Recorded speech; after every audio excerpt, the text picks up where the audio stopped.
La fête mortelle. Il y a des années, j'étais en terminale au lycée et les parents d'un ami sont partis pour un voyage d'anniversaire aux Keys de Floride pendant un week-end, laissant leur fils seul dans leur maison de 3 chambres. Sa sœur aînée était à l'université, donc il avait littéralement tout l'endroit pour lui seul. Alors, il a fait ce que tout adolescent ferait dans cette situation. Il a organisé une fête à la maison. Et pas n'importe quelle fête, mais une fête géante où la moitié de notre lycée a réussi à obtenir une invitation. Il y avait au moins 200 personnes, si ce n'est plus. La fête battait son plein, avec de la musique forte, des gens qui buvaient et dansaient. C'était incroyable. Mais ensuite, le drame a commencé dans une chambre à l'étage. Un des invités, quelqu'un que personne ne connaissait vraiment, a été surpris en train de voler par un ami de mon ami. Ce dernier, voulant protéger la maison, a confronté le voleur et lui a demandé de partir. Les amis du voleur ont essayé d'intervenir, mais ils étaient en infériorité numérique et ont décidé de partir. Cependant, en quittant la maison, notre ami a continué à les insulter et à les défier. Une fois dehors, l'un des voleurs, furieux, a sorti une arme et a tiré 4 balles à travers la porte d'entrée, touchant notre ami à la tête et au cou. Nous avons immédiatement appelé le 911, mais malgré une intervention rapide, notre ami n'a pas survécu. Le tireur s'est rendu à la police le lendemain, affirmant qu'il ne voulait pas blesser quelqu'un, seulement faire peur. Il a plaidé coupable à une accusation moins sévère et a reçu une peine légère. Cela s'est passé il y a environ 14 ans, et aujourd'hui, je crains de croiser cet homme en liberté. Savoir qu'un meurtrier de cette fête peut se promener en ville me terrifie. J'espère qu'il décidera de commencer une nouvelle vie ailleurs, loin de ceux qu'il a blessés.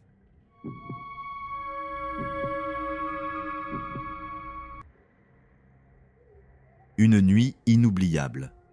Quand j'étais adolescent, j'ai été invité à une fête à la maison vraiment sauvage. C'était la fête la plus folle à laquelle j'ai jamais assisté. Il y avait des tonneaux dans toutes les pièces du rez-de-chaussée, des gens se déshabillaient et dansèrent dans le jardin, et certains gars à l'étage ont même démoli. C'était littéralement une folie. Avec une fête aussi intense, il n'est pas inhabituel de voir des gens ivres ou évanouis un peu partout. Mais ce qui m'a vraiment marqué, c'est ce type allongé de télévision du rez-de-chaussée. Il semblait complètement évanoui, et les gens ont fini par l'ignorer et continuer la fête autour de lui. À la fin de la nuit, trop ivre pour appeler un Uber, j'ai décidé de m'évanouir dans une chambre à l'étage et de rentrer chez moi le lendemain. En descendant les escaliers le matin, c'est devant ce type sur le canapé et il ne semblait pas avoir bougé. Quelque chose n'allait pas. J'ai essayé de le réveiller, mais il était froid et rigide. Il était mort. J'ai immédiatement crié et les autres invités, somnolents, sont venus voir ce qui se passait. J'ai supplié quelqu'un d'appeler le 911. La fête était finie et tout le monde était horrifié. Nous avions passé la nuit à faire la fête autour d'un cadavre. Personne ne savait depuis combien de temps il était mort. J'ai entendu dire que c'était une overdose, mais je n'ai jamais eu de... Depuis cet incident, je suis très prudent avec les drogues et l'alcool. Je dis à mes enfants de faire attention et de toujours agir en sécurité. Je ne veux pas qu'ils sachent ce que ça fait de toucher un corps froid et de réaliser que la personne est morte. C'est une expérience que je ne souhaite à personne.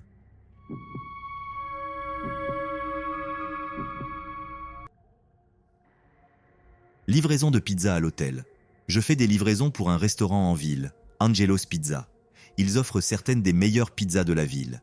Les nuits ne sont pas toujours occupées et j'ai parfois des moments de répit entre les livraisons. Alors, j'apporte mon ordinateur portable au travail pour écrire de la musique ou jouer aux échecs. C'était un samedi soir et étonnamment, il n'y avait pas trop de monde. Vers 23h, une commande est prête. Mon patron me donne la nourriture et je sors par la porte arrière vers ma voiture. Un court trajet de 7 minutes est motivé par l'arôme délicieux de la pizza au bacon canadien avec des champignons frits et ma musique forte me donnant une brève montée d'adrénaline. J'arrive à l'adresse qui est l'Héritage Inn, le seul hôtel de notre ville d'environ 9000 habitants. L'endroit est situé à la périphérie de la ville et c'est un hôtel de 2 étages avec un attrait pas très vibrant. La nuit, il a l'air encore plus terne et ce soir, le parking est presque vide mais éclairé par quelques lampadaires à moitié tamisés, ce qui lui donne une sensation déconcertante. Cette sensation me donne envie de placer stratégiquement les clés de ma voiture entre mes doigts au cas où. Je me gare à l'entrée qui a la caractéristique la plus attrayante de l'extérieur du bâtiment, une avancée de 9 pieds. J'entre dans l'hôtel par une porte simple et me dirige vers la réception pour informer la réceptionniste que je monte. Il me faut un moment pour lire l'écriture sale indiquant la chambre 101. Elle me dit que c'est à droite du bureau, par une porte qui mène à la caractéristique la plus frappante de tout l'hôtel, la piscine. Elle est magnifique la nuit, vide et calme, avec la lumière tamisée se reflétant dans l'eau sur les murs beiges. C'est une ambiance presque surréaliste et effrayante, et pourtant elle semble si attrayante. Je descends le couloir, passant devant des distributeurs automatiques obsolètes et par la buanderie sombre et bruyante. Le couloir est long et peu éclairé, comme tout le reste. Heureusement, la porte de l'escalier est juste après la buanderie, directement à droite. En montant les escaliers, je ne peux m'empêcher de penser à l'histoire que j'ai entendue sur cet hôtel.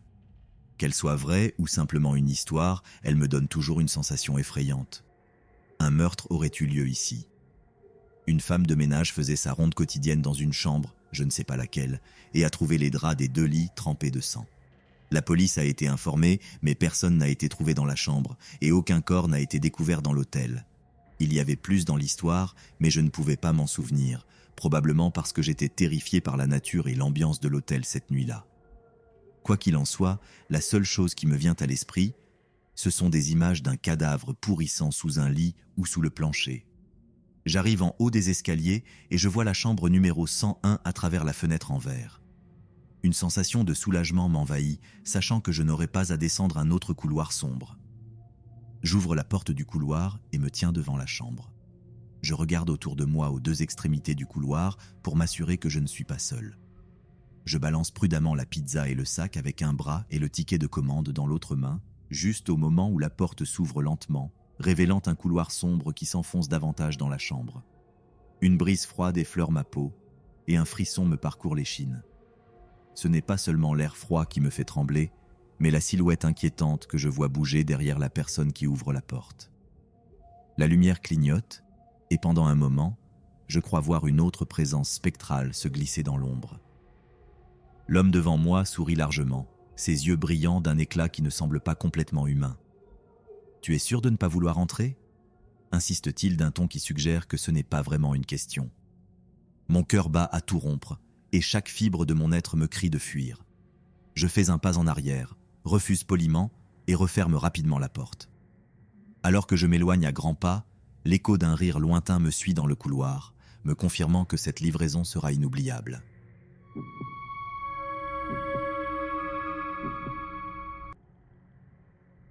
La fête tragique. En la dernière année de lycée, il y avait un garçon qui était un excellent élève, calme et sans réputation de fêtard. Il n'était pas nécessairement considéré comme faisant partie de la foule qui aimait faire la fête. Cependant, certains des élèves de la fête ont découvert que ses parents allaient repartir pour le week-end et sous prétexte de vouloir être ses amis, ils l'ont convaincu d'organiser une fête chez lui ce week-end-là. Le garçon a accepté d'organiser des fêtes le vendredi et le samedi soir. La première fête s'est déroulée sans encombre, elle était amusante et les gens n'étaient pas trop imprudents. Tout s'est bien passé. La deuxième fête s'est déroulée de la même manière, sauf que cette fois-ci, certains de ces mauvais garçons qui l'avaient convaincu d'organiser les fêtes ont volé des milliers de dollars de matériel informatique très coûteux appartenant à son père, qui apparemment travaillait dans l'ingénierie logicielle. Le garçon ne s'en est rendu compte que lorsque le matériel avait disparu et il n'avait aucune idée de qui l'avait pris, car il y avait toutes sortes de personnes qu'il ne connaissait pas qui se promenaient dans la maison de ses parents comme s'ils en étaient les propriétaires. À ce moment-là, la maison elle-même était complètement dévastée, avec des graffitis sur les murs, les salles de bain dans un état épouvantable avec du vomi, de l'urine et autres. Le porche avant de la maison était complètement cassé parce qu'un groupe de personnes avait décidé de se tenir dessus et de sauter en même temps jusqu'à ce qu'il cède. À un moment donné, tout le monde dans le jardin arrière a commencé à voir quelqu'un grimper sur le toit de la maison depuis une fenêtre à l'étage. Ils ont pensé qu'il allait sauter du toit vers l'arbre et ont commencé à l'encourager à sauter. Apparemment, cette personne a simplement regardé les gens dans le jardin arrière, s'est retourné et a sauté du toit, mais sans viser l'arbre. Il a juste sauté du toit du 3e étage, directement sur le béton en dessous. C'était le garçon qui avait été convaincu d'organiser les fêtes chez lui. Il était tellement angoissé par CE que ses parents allaient dire, par leur déception, qu'il a décidé de prendre la solution la plus facile et de sauter du toit de sa propre maison. Le plus terrible, c'est que le garçon a survécu à la chute. Mais il a atterri face contre le béton du jardin arrière et sa tête s'est littéralement fendue. Selon ce que j'ai entendu, les médecins ont dû reconstruire son visage parce qu'il était ouvert comme une coquille d'huître. Le pauvre garçon a subi des dizaines de chirurgies reconstructives et a toujours l'air défiguré, sans parler des séquelles cérébrales dues à l'impact, ceux qu'il a laissés avec de graves difficultés d'apprentissage. Tout ça à cause d'une fête à la maison. Cela me rend heureux de n'avoir jamais organisé de fête chez moi quand j'étais enfant.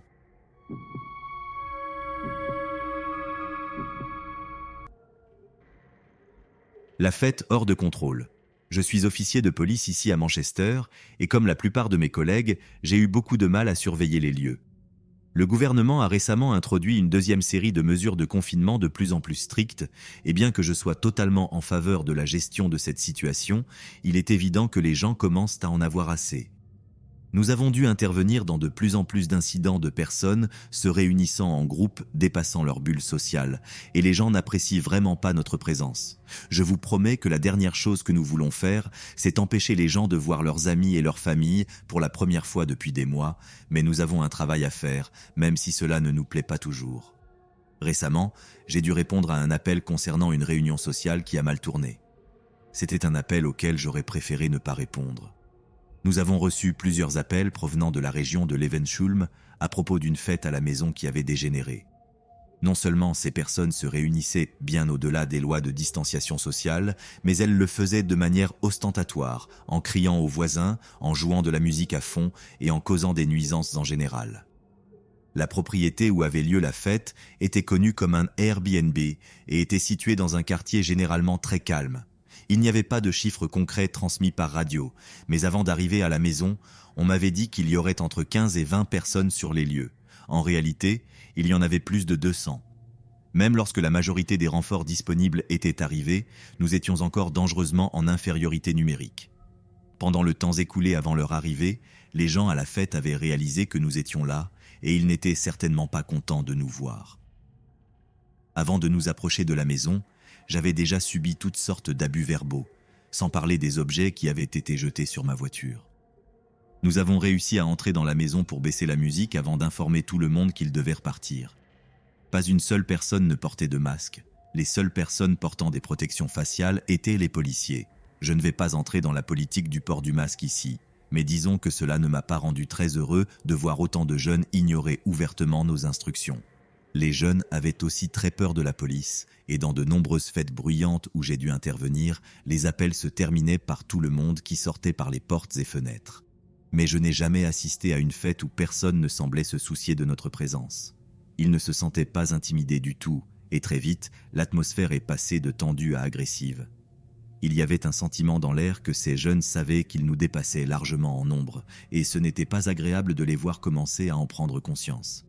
Ils ont commencé à nous ignorer et à se rasseoir en nous disant de partir.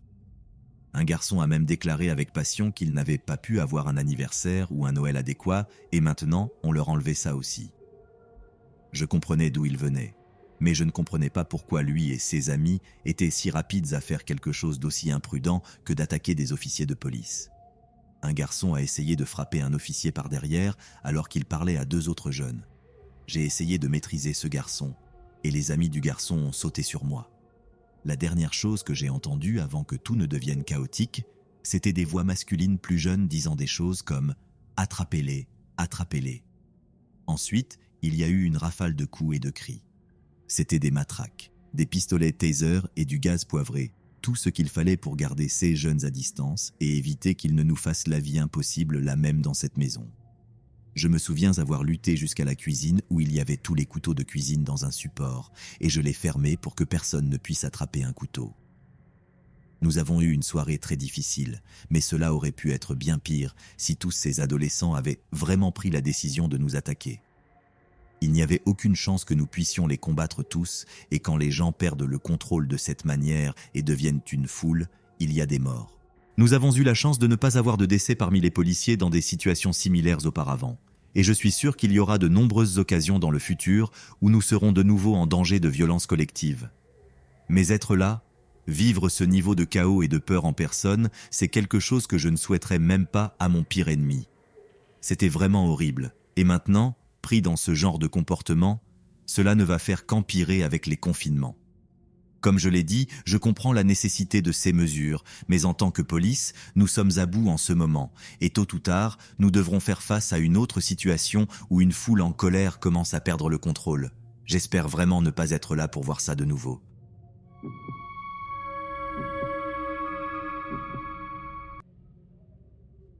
Un soir de fête tragique. L'été dernier, je suis allé à une fête dans une maison dans le quartier Gary Owen de Limerick, ici en Irlande.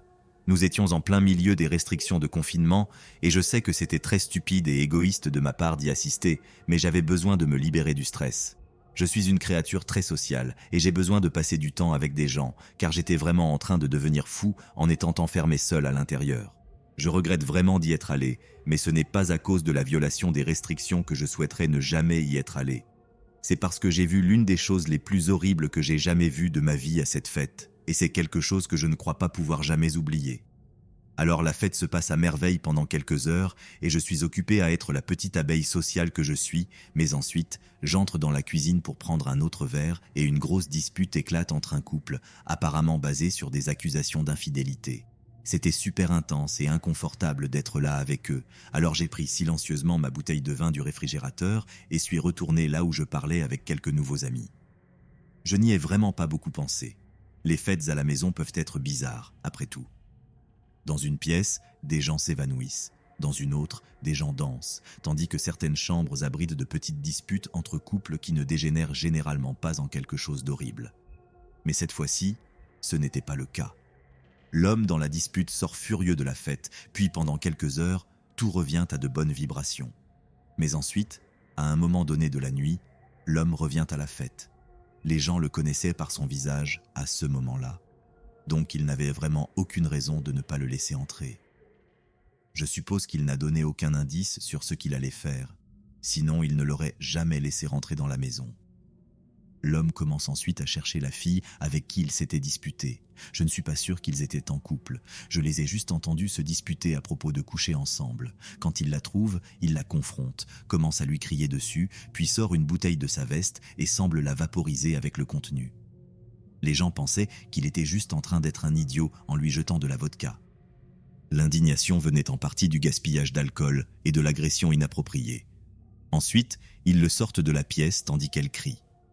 Les personnes à qui j'en ai parlé, celles qui étaient dans la pièce lorsque cela s'est produit, ont d'abord pensé qu'elle criait parce qu'elle était un peu mélodramatique après avoir reçu une boisson au visage.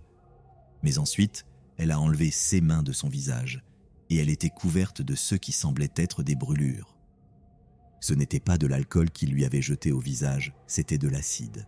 Par chance, quelqu'un, un diplômé en chimie, a compris ce qui se passait presque immédiatement et a ensuite attrapé quelque chose sous l'évier de la cuisine pour neutraliser l'acide.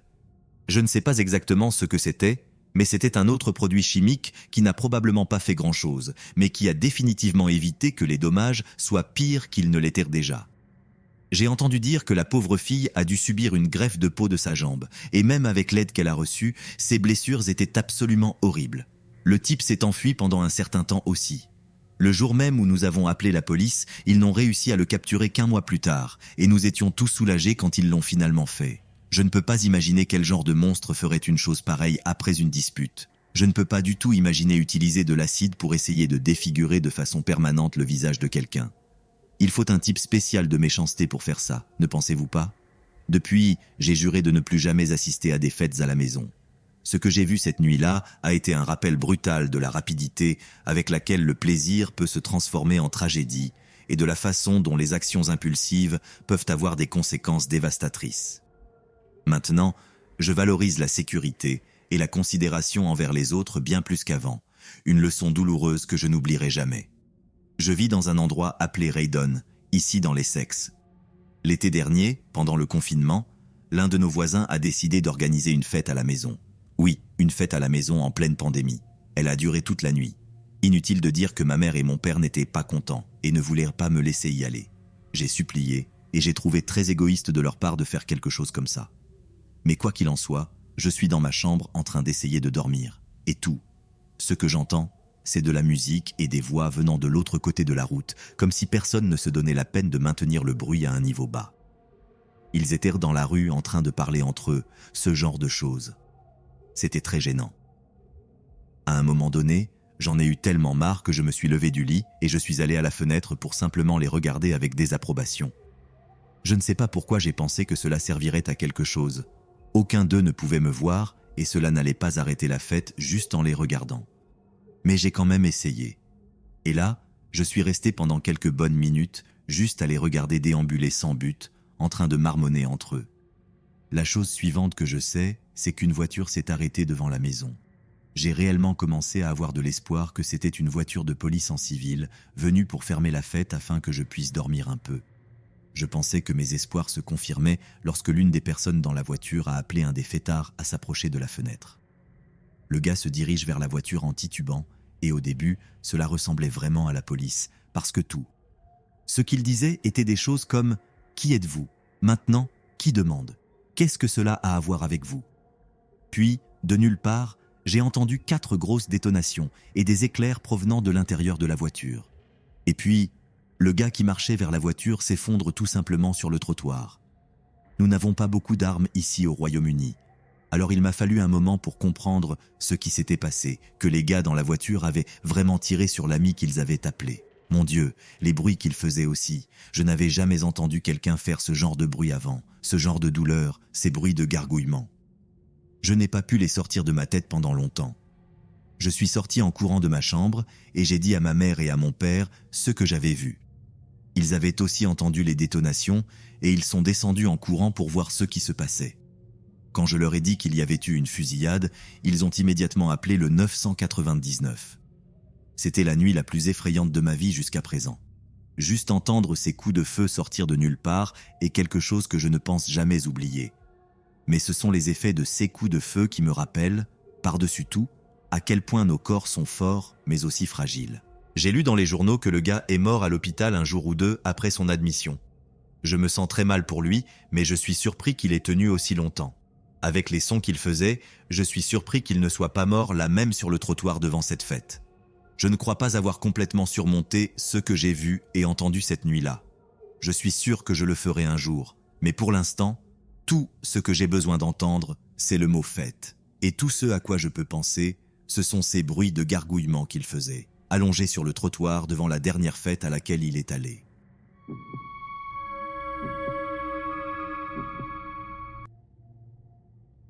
Une nuit de terreur à Milton Keynes. Le samedi 19 octobre 2019, une fête avait lieu dans la ville britannique de Milton Keynes. Les participants à la fête avaient entre 15 et 20 ans, et pour certains d'entre eux, c'était la première fois qu'ils assistaient à une fête dans une maison sans parents. La sensation de liberté était presque aussi enivrante que les boissons qu'ils consommaient. Avec de la bonne musique et des amis proches pour rendre la nuit inoubliable, ils ne se doutaient pas que cette nuit serait mémorable pour des raisons horribles. Ils ignoraient complètement le fait que des hommes armés, masqués et vêtus de noir, se déplaçaient dans l'obscurité à l'extérieur. Les événements qui allèrent suivre furent sauvages et brutaux, mais la préparation fut beaucoup moins sophistiquée. 2 des hommes se glissèrent furtivement vers la porte d'entrée de la maison, veillant à rester hors de vue des fenêtres principales, tandis que les 3 autres contournèrent l'arrière de la maison.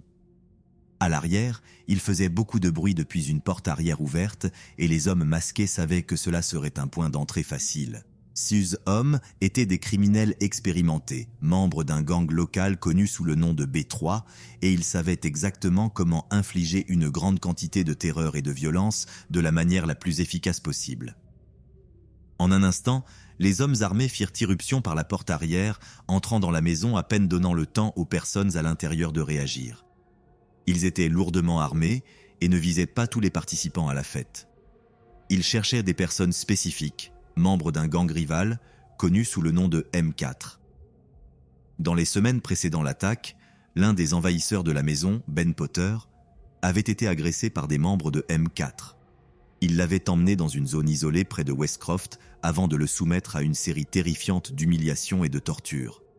Les membres du gang rival l'avaient frappé sans pitié, l'avaient déshabillé, puis l'avaient emmené à travers les arbres. Lorsque Ben suppliait pour sa vie, le gang rival sortait leur téléphone portable pour capturer la peur du jeune homme en vidéo. À plusieurs reprises, il lui disait qu'il allait être asphyxié et enterré vivant dans une tombe qu'ils avaient creusée pour lui ou qu'ils allaient le décapiter en filmant sa décapitation sur leur téléphone pour envoyer la vidéo à ses amis.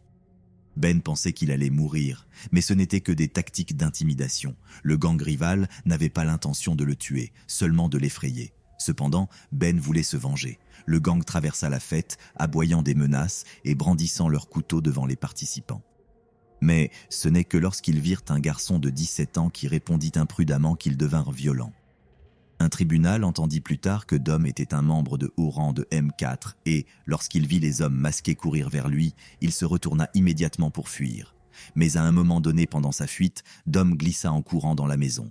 Esseuse poursuivant était immédiatement sur lui et Dom fut poignardé à travers tout le corps, un total de 47 fois. Les couteaux venaient de presque toutes les directions. Il n'avait aucune chance.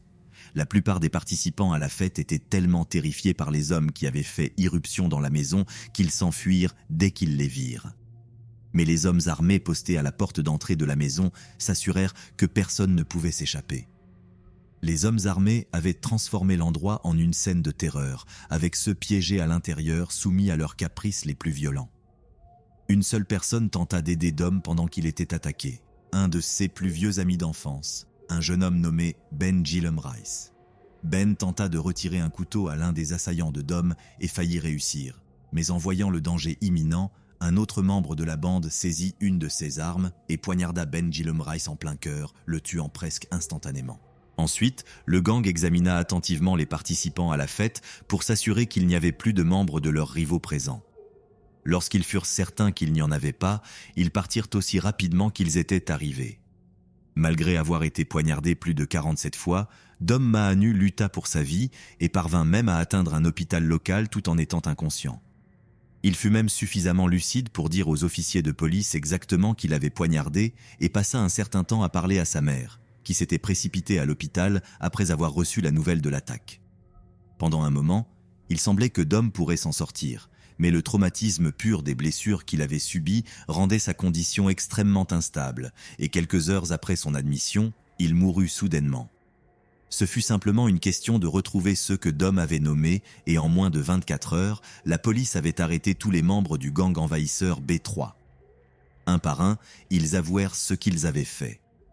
Lors de leur procès, le juge commenta les meurtres tragiques et insensés en disant qu'ils résultaient d'une culture de la violence et des couteaux promus par les réseaux sociaux. S'adressant à Ben Potter, le membre de B3 qui avait été kidnappé et torturé, le juge déclara « Je n'ai aucun doute que votre motivation était liée à l'expérience traumatisante de l'agression que vous aviez vous-même subie aux mains de M4 2 ans plus tôt, mais cela ne commence même pas à justifier votre participation à ces meurtres. » La mère de Dom, Tracy, déclara qu'elle ressentait chaque jour qu'elle devait mettre un masque et un visage courageux pour faire face au jeune violent qui avait pris son fils. La mère de Ben Gillum Rice, Suzanne, déclara qu'elle se sentait physiquement malade d'être si proche des meurtriers de son fils pendant le procès pour meurtre. Elle qualifia l'utilisation de couteaux de lâche et ajouta qu'elle espérait voir du remords sur les visages des jeunes et fut dégoûtée de ne pas en avoir vu un seul. Ils souriaient simplement et partaient avec un sourire, déclara-t-elle plus tard aux journalistes. Ce jeune voyou avait attaqué une maison pleine de gens innocents pour poignarder à mort un de leurs amis sous leurs yeux, et tout ce qu'ils firent, ce fut de sourire en étant condamnés.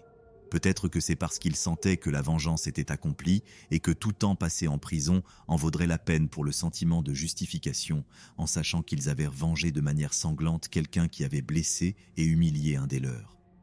En considérant ce fait, nous pourrions avoir trébuché sur une idée bien plus terrifiante qu'une invasion violente de domicile.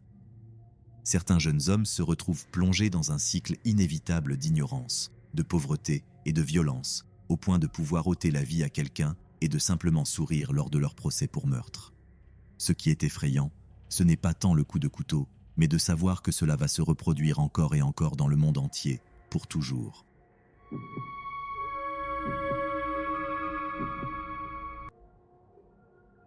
L'énigme de Brooklyn Farthing. Brooklyn Farthing est née le 26 août 1994. Elle a grandi dans la petite ville de Berea, dans le Kentucky, avec sa mère Shelby Walker, son beau-père Randa Walker et ses deux sœurs, Tasha et Paige. Quand elle était beaucoup plus jeune, Brooklyn avait été une éclaireuse et était une membre loyale et enthousiaste de l'organisation pendant la majeure partie de sa vie. Elle a reçu de nombreux éloges durant son temps chez les Girl Scouts. Elle s'est portée volontaire pour préparer des kits de secours pour les victimes de l'ouragan Katrina, a rendu visite aux personnes âgées et a passé beaucoup de temps à aider ses camarades chaque fois qu'elle rencontrait des difficultés. Brooklyn est ensuite devenue une adolescente énergique et vive, avec un amour illimité pour le monde naturel et particulièrement pour tout ce qui était poilu et à quatre pattes. Elle avait aussi des aptitudes pour l'athlétisme et était décrite comme une fille qui parlait franchement, ce qui n'était pas toujours populaire parmi ses camarades. Brooklyn avait aussi une grande passion pour la pâtisserie et passait de nombreuses soirées à faire des brownies aux pépites de chocolat pour toute la famille.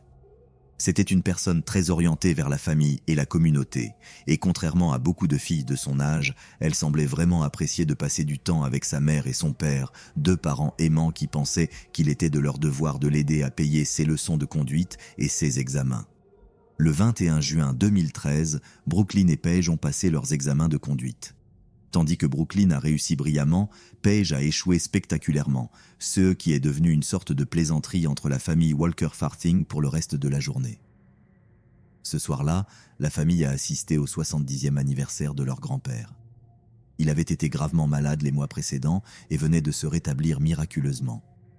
Cette occasion était importante pour tous les présents et tous ont montré beaucoup d'enthousiasme, car quelques semaines auparavant, ils pensaient que l'homme ne verrait pas son prochain anniversaire. Mais là, il célébrait avec autant d'enthousiasme que tous les autres. Après ce qui fut sans doute une réunion plutôt modérée et émotive, Brooklyn et Paige ont assisté à une autre fête sur Red Lick Road avec leur cousine.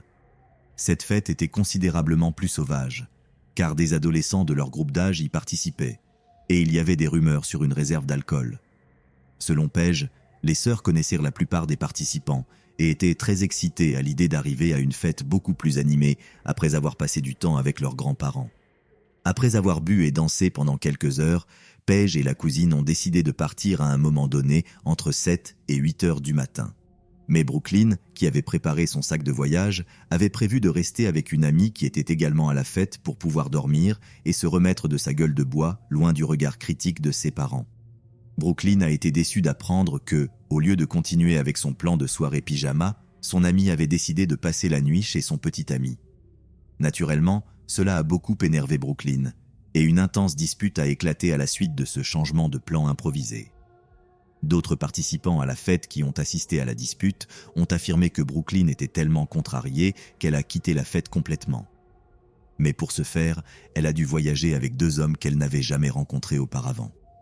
Les identités de ces hommes sont actuellement gardées secrètes en attendant les résultats d'une enquête policière, mais ce que nous savons avec certitude, c'est que lorsque la police les a interrogés, l'un des hommes a déclaré qu'ils avaient conduit Brooklyn jusqu'à Floyd Branch Road, apparemment pour voir des chevaux. Après cela, l'homme qui a donné le récit a été déposé chez lui. Il n'a plus revu ni Brooklyn ni son ami. Ce dernier a emmené Brooklyn chez lui, une maison située dans le pâté de maison 100 de Dillon Court, juste à côté de l'autoroute 421. Comme la maison était en saisie à ce moment-là, il n'y aurait eu ni eau courante ni électricité. Vers 4 heures du matin le 22 juin, Brooklyn a appelé sa sœur Paige et lui a demandé si leur cousine pouvait venir la chercher à l'adresse de Dillon Court. Mais leur cousine avait beaucoup bu et n'était pas en état de conduire. Paige a donc dû transmettre la mauvaise nouvelle à sa sœur qu'elle n'aurait pas de transport pour rentrer chez elle cette nuit-là, ce qui a évidemment mis Brooklyn dans une situation très inconfortable. Elle pourrait appeler sa mère, la réveiller et la faire conduire jusqu'à Dillon Court, ce qui pourrait lui valoir de se faire découvrir en train de boire, ou bien elle pourrait contacter son ex-petit ami pour qu'il vienne la chercher. Pour Brooklyn, la première option était complètement impensable, mais son ex travaillait cette nuit-là et il faudrait attendre quelques heures avant qu'il puisse venir la chercher. Il semblait que Brooklyn avait tellement peur de se faire prendre en état d'ébriété qu'elle a décidé d'attendre dans une maison sombre et saisie, habitée par un parfait inconnu. Quand l'ex de Brooklyn a terminé son service et a pu reprendre son téléphone, il a découvert qu'il avait reçu plusieurs messages d'elle. En ouvrant la conversation, il a vu que ces messages plus longs et plus détaillés avaient été réduits à quelques mots seulement. Ces messages disaient des choses comme « Peux-tu te dépêcher s'il te plaît ?»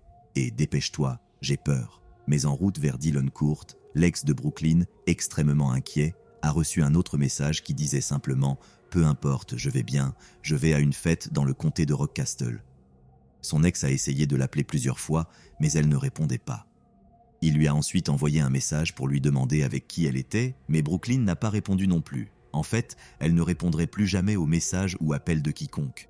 Plus tard, ce jour-là, le 22 juin, Brooklyn avait prévu d'assister à une exposition de voitures à Somerset, Kentucky, avec quelques amis, mais elle ne s'est jamais présentée et ne répondait pas aux messages ou aux appels. Ce n'était pas dans ses habitudes de manquer une exposition de voitures, alors naturellement, ses amis étaient profondément inquiets et ont appelé Paige, espérant qu'elle saurait où se trouvait sa sœur. Mais Paige n'avait aucune idée que Brooklyn n'était pas rentrée cette nuit-là. Lorsqu'elle a appris la nouvelle, elle a commencé à paniquer. Après avoir appelé pour informer sa mère que Brooklyn pourrait être portée disparue, Paige a commencé à appeler frénétiquement ses amis, essayant de connaître les noms des 2 hommes qui avaient emmené Brooklyn. Heureusement, elle a obtenu le numéro de l'un d'eux et a réussi à parler à l'homme chez qui Brooklyn avait été emmenée après avoir vu les chevaux. Il a ouvertement admis qu'il avait été à la fête cette nuit-là et qu'il avait emmené Brooklyn chez lui, mais après cela, son histoire est devenue un peu étrange. Il a dit qu'il l'avait laissée seule dans une maison sans eau courante ni électricité parce qu'elle se sentait mal à l'aise de dormir avec lui, apparemment ayant récemment rompu avec son ex. Le gars a dit qu'il respectait sa décision, mais au lieu de la ramener chez elle ou au moins de lui appeler un taxi, il a décidé de la laisser seule dans sa maison pour lui donner de l'espace. Il a dit que la dernière fois qu'il l'avait vue, elle était assise sur son porche en train de fumer une cigarette et de parler d'une fête dont elle avait entendu parler dans le comté de Rockcastle. Paige a immédiatement été sceptique et a prévu de donner le nom et le numéro de l'homme à la police au Cass où elle devrait les contacter. Mais quelques minutes après avoir raccroché, l'homme a rappelé pour dire qu'il avait peur, car selon lui, lorsqu'il est rentré chez lui après avoir laissé Brooklyn, il a découvert que son Porsche était en feu. Il a appelé le service des incendies qui est rapidement intervenu pour éteindre l'incendie. Mais en inspectant les dégâts, il a découvert que toutes les affaires de Brooklyn étaient restées là et qu'elle était introuvable. Paige et la mère de Brooklyn se sont précipités pour faire un rapport de police. Une fois que 24 heures se sont écoulées depuis sa dernière vue et qu'elle a été officiellement déclarée disparue, la police s'est rendue à l'adresse de Dillon Court pour récupérer les objets laissés sur place.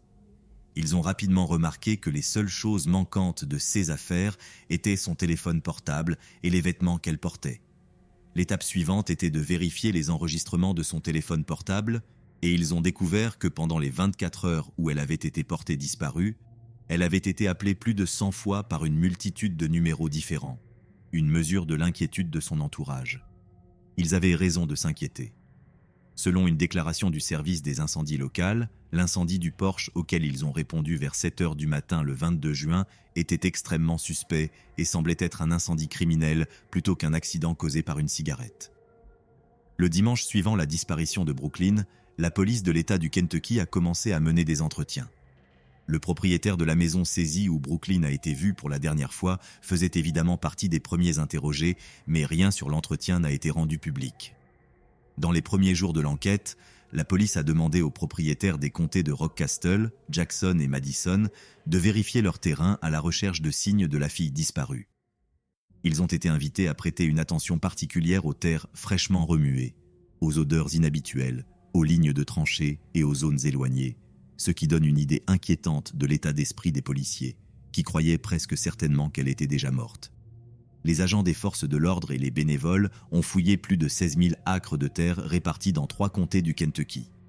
Pendant 3 semaines, ils ont effectué des recherches à grande échelle dans la région de Red Lick et dans le lac voisin d'Owsley Fork, avec des chiens de recherche, des cadets militaires et des bénévoles à cheval. Une équipe de plongeurs policiers hautement qualifiés a également été appelée pour aider dans la recherche dans les grandes masses d'eau, mais rien n'a été trouvé. Un mois après le début de l'enquête, la famille de Brooklyn a organisé une collecte de fonds pour aider à financer une récompense en argent pour quiconque pourrait retrouver leur fille. De plus, un atelier de carrosserie local a commencé à vendre des autocollants pour voitures à 5 $ et tous les bénéfices ont été versés au fonds de récompense. Mais malgré tous leurs efforts, aucune trace de Brooklyn n'a été retrouvée. En juillet 2013, aussi douloureux que cela fut, le shérif du comté déclara que toutes les recherches à pied pour retrouver Brooklyn seraient annulées. Même s'ils ne l'ont pas dit ouvertement, la police avait pratiquement abandonné l'espoir de la retrouver vivante ou morte. L'enquête et la couverture médiatique du CA ont radicalement changé lorsqu'une série de scandales a gravement entravé les efforts pour retrouver Brooklyn.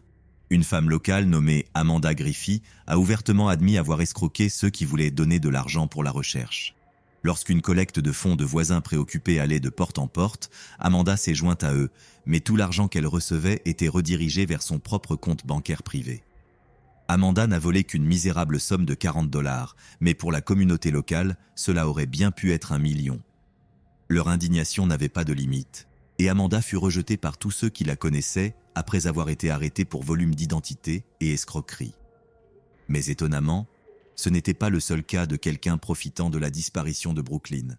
Un homme nommé Randy Gross a également été arrêté pour avoir escroqué ses collègues en leur disant qu'il collectait des fonds pour Brooklyn, mais il remplissait simplement son propre compte bancaire. Les parents de Brooklyn ont tenté de regagner la sympathie du public en organisant un événement caritatif à la foire du comté de Madison qui comprenait une exposition de voitures en l'honneur de la passion de Brooklyn pour les voitures, une vente aux enchères silencieuses et de la musique live. Mais les scandales avaient terni l'image publique de la cause et ils ne purent plus obtenir le genre d'attention nationale dont ils avaient besoin pour faire des progrès réels. En avril 2015, un homme parcourant les bois du Kentucky à la recherche de champignons découvrit un ensemble de restes squelettiques. La police se prépara à recevoir un échantillon d'ADN pour confirmer qu'il s'agissait de Brooklyn, mais ce n'était pas elle. Sa famille était à nouveau pleine d'espoir qu'elle pourrait réapparaître vivante. Le bureau du procureur de l'État de Virginie a confirmé son intérêt continu pour l'affaire et est en contact constant avec les enquêteurs. Ils affirment qu'une équipe dédiée a suivi d'innombrables pistes et examiné les dossiers du CA pour trouver des éléments qui auraient pu être négligés lors de l'enquête initiale. Ils assurent que toutes les pistes sont encore suivies, mais malgré leurs meilleurs efforts, l'affaire de la disparition de Brooklyn reste ouverte et active. Peut-être que c'est eux qui est le plus terrifiant, c'est que la police semble croire que quelqu'un dans la communauté locale détient des informations sur CE qui est arrivé à Brooklyn et que celui qui l'a fait disparaître pourrait encore vivre parmi eux. Mais même avec une récompense de $14 000 pour des informations menant à son retour ou à la capture et à la condamnation des responsables de sa disparition, la police n'est toujours pas plus proche d'obtenir des réponses définitives. Il n'y a pas de réponse, mais beaucoup de théories, la plupart tournant autour de l'idée que Brooklyn a été enlevée à un moment donné après 4 heures du matin.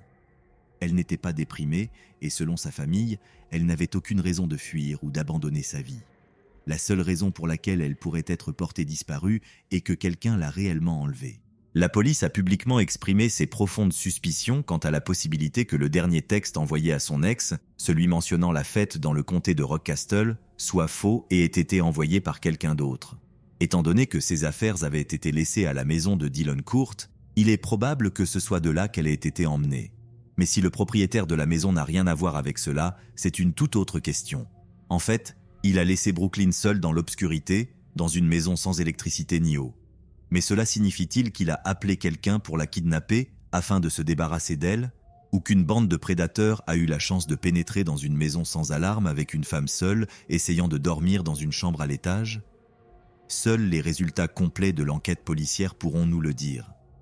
Dans les années qui ont suivi la disparition de Brooklyn à cette fête dans une maison du Kentucky, Tasha estime qu'elle doit être la voix de sa sœur.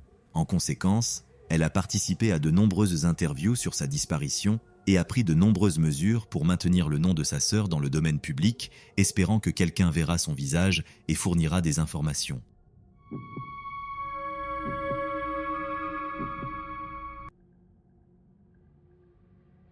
Une nuit inoubliable.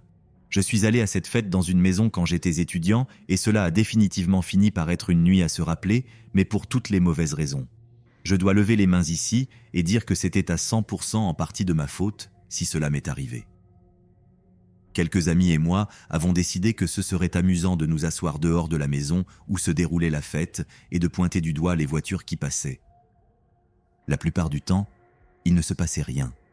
Mais de temps en temps, nous entendions un klaxon et le conducteur nous faisait un doigt d'honneur, ce qui nous faisait applaudir la voiture en signe d'approbation.